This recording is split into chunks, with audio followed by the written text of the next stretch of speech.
नमस्कार दोस्तों, राधे राधे। कैसे हैं आप सब लोग। आज हम बात करेंगे दुर्गा सप्तशती छठा अध्याय धूम्रलोचन वध कथा। कथा सुनने से पहले आप मेरे चैनल को लाइक और चैनल को सब्सक्राइब जरूर कर दीजिएगा। आइए सुनते हैं। महर्षि मेधा ने कहा, देवी की बात सुनकर दूत क्रोध से भरा हुआ वहाँ से असुरेंद्र के पास पहुँचा और सारा वृत्तांत उससे कह सुनाया।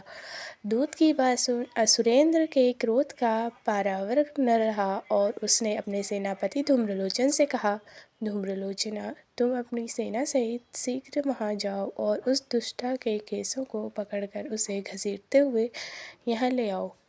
यदि उसकी रक्षा के लिए कोई दूसरा खड़ा हो, चाहे वह देवता, यक्ष अथवा गंधर्व ही क्यों न हो, उसको तुम अवश्य मार डालना।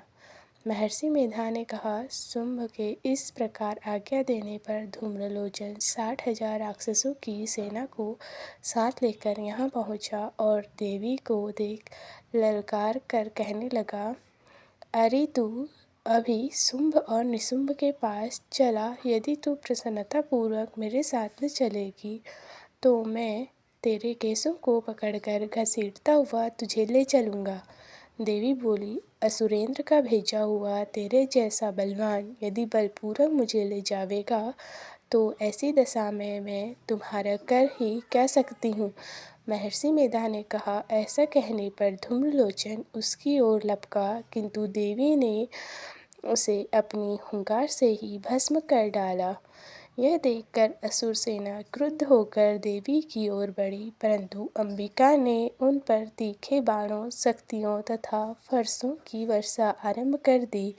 इतने में देवी का वाहन भी अपनी ग्रीवा में के बालों को झटकता हुआ और बड़ा भारी शब्द करता हुआ असुर सेना में कूद पड़ा।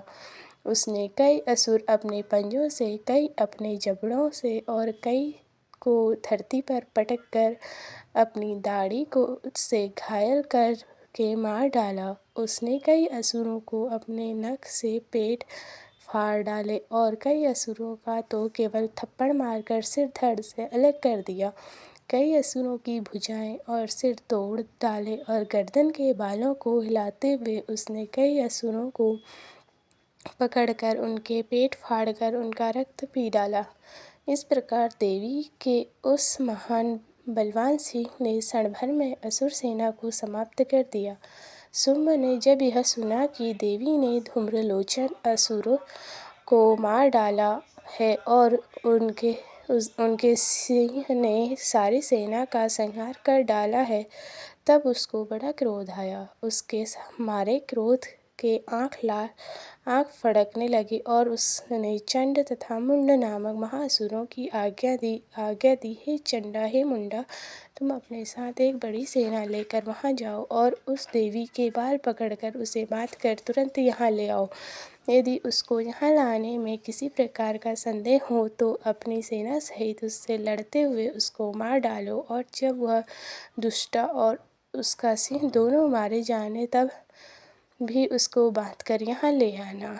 इससे आगे की कथा 7वां अध्याय में सुनने के लिए धन्यवाद। अगर वीडियो अच्छी लगे तो कमेंट में राधे राधे जरूर लिखिएगा। धन्यवाद दोस्तों।